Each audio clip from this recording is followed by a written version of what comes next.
মাওলানা শেখুল হাদিস মুফতি আইয়ুব আনসারী হাফিজাহুল্লাহ ঈমানের অগ্নি পরীক্ষা এই সম্পর্কে অত্যন্ত কোরআন এবং সুন্নাহ থেকে মূল্যবান আলোচনা করেছেন। আমরা সকলে যেন আমাদের ঈমানকে মজবুত করতে পারি, মৃত্যুর আগ পর্যন্ত ঈমানের উপর যেন ইস্তেকামত থাকতে পারি। আল্লাহ তাআলা আমাদের সকলকে তৌফিক দান করুক। আমরা সকলে পড়ি আমিন। সম্মানিত উপস্থিতি, এখন আপনাদের সম্মুখে আজকের মাহফিলের বিশেষ আকর্ষণ তরুণ উদীয়মান বক্তা বিশিষ্ট আলেমে দ্বীন হযরত মাওলানা এইচ.এম. মুবাশশির আহমদ সিদ্দিকী হাফিজাহুল্লাহ হুজুরকে হুজুরের মূল্যবান তাকরীর পেশ করার জন্য সবিনয় অনুরোধ করছি। এর আগে দিশারি শিল্পী গোষ্ঠীর অন্যতম শিল্পী মোহাম্মদ তানভীর আহমদ একটি নাতে রাসূল সাল্লাল্লাহু আলাইহি ওয়াসাল্লাম পরিবেশন করবেন।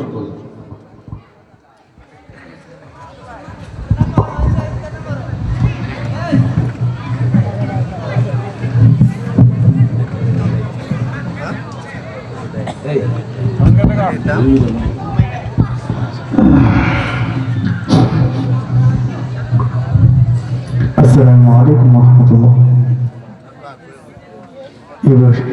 এই মুহূর্তে পরিবেশন করছি হামদে তাআলা।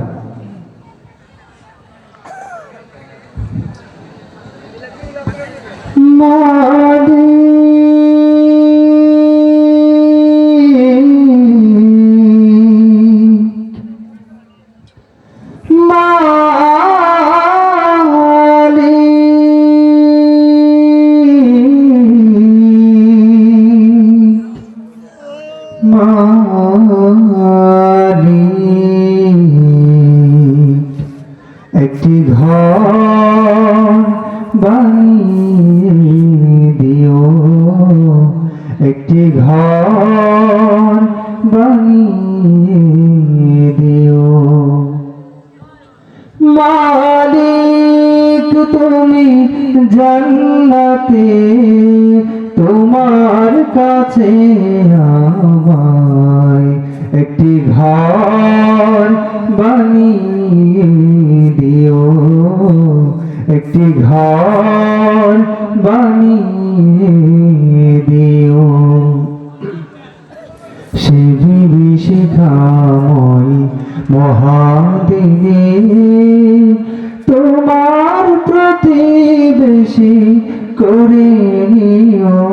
মালিক তুমি জান্নাতে, তোমার কাছে আমায় একটি ঘর বানিয়ে দিও, একটি ঘর বানিয়ে দিও। তুমি দিও হাউজে কাউসারের পাশে স্থান, দিও তুমি শীতল আরশের নিচে সম্মান। তুমি দিও হাউজে কাউসারের পাশে স্থান, দিও তুমি শীতল আরশের নিচে সম্মান।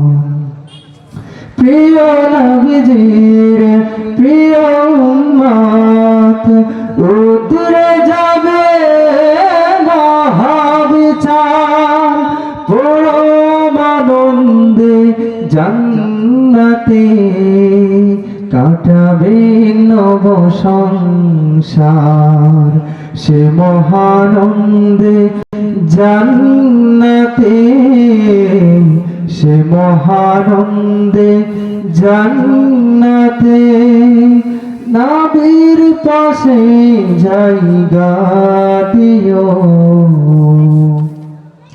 মালিক